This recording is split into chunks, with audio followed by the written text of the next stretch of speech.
Hey, what's up, guys? Being a fan of music in general, I tend to listen to a lot of different kinds of music, and I kind of gather themes, production themes from different artists. And I was examining some Post Malone, and he does something really consistent with his hi-hats, his hats, not the hats that he wears, but the hi-hats that are in his music. He does something really kind of particular, and I just want to kind of recreate that, give an example, and we'll both kind of learn something. So let's get a beat going on. Mind you, this is not my field, but we're going to use an 808 just for ease of use. Insert a MIDI clip here, get a kick going on, set this to 16ths for ease of use, and yeah, let's figure it out. Kick, clap, kick, clap. There you go. So that's our kick, clap kind of situation there. I'll let you look at it. Okay, so there's that, and I want a closed hat. I'll just have closed hats all along the watchtower. All right, so that's super basic. Wider than mayonnaise. That's the best I can do. I'm just joking. I'm going to add a drum bus just to give it some beef. This is something that's worth getting in Ableton 10 just by the way it sounds.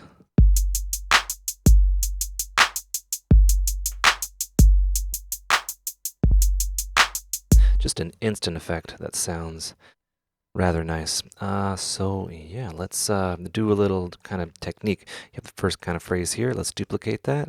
Select them both. Right-click, consolidate. And then we'll add a little variation here. Right, and then we'll just kind of have that going into the same guy.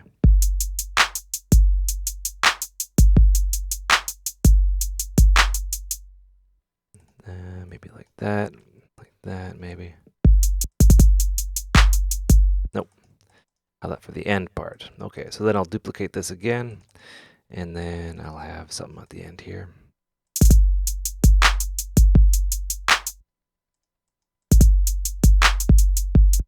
What am I doing?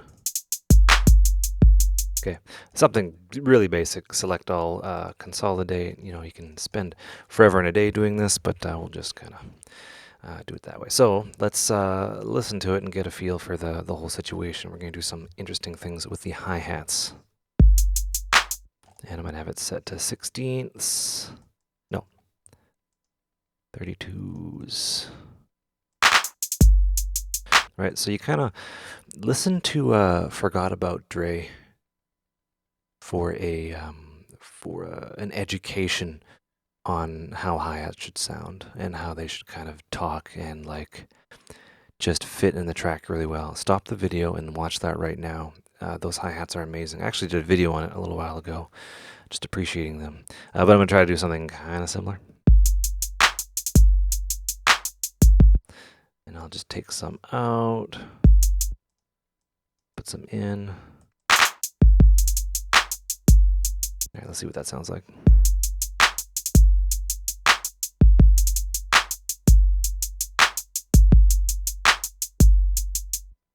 And I'll just draw that in.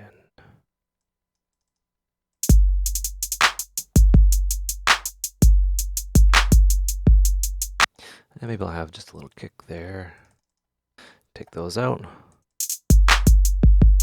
Okay. That should be our beat going on.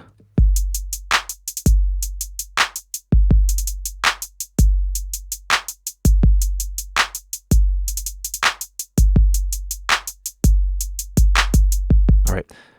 Super basic, you know, Wonder Bread and sour cream and mayonnaise over here. I'm just teasing. Yeah, so there's that. So one thing that's like super consistent in all of Post Malone's tracks is the panning of the hi-hats. There's variation with the, I think these are called trills or whatever, but there's also variation in the panning. So how do you go about that? Well, if you throw it on like the master, you'll just affect everything. But what you want to do is grab the auto pan, and you can just open up the mixer in the session view here. And there's our hi-hat that is closed. And you just put the auto pan there. And yeah, basically you just play around. And you can kind of automate it and play around with it. You can sync it, which, kind of sounds weird, or not weird, but like boring after a while. Especially when it's set to like those sync, maybe go quarter notes, quarter bar, excuse me. Right, you can hear the pattern in there. You don't want to hear the pattern. So I have it set to like, a low rate, low amount. Sine wave with the phase out of phase. Or the phase out of phase. You can have the phase in phase, which will just kind of do this weird volume automation sort of thing. But you want that. You can also give the shape a try, but then you get like these harsh cutoffs, and it kind of does something weird to the stereo image. So yeah, check that out.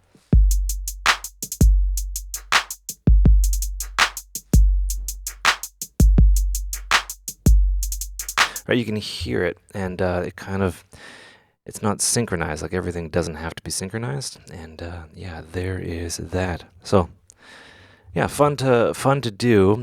It's a very subtle effect that is consistently put in his music, in almost all of his tracks that I've listened to. Yeah, that is panning your hi-hats. And for those following at home, 808 default kind of drum machine in Ableton. You can use the D16 if you want to be a little more authentic and get in there. Or you can spend a couple $1,000s and get a real one. But I prefer to just use these things for the sake of ease and the multi-track that's already laid out that I can mix and match in there. So there you go. Take care. Hope you learn stuff and have a good one.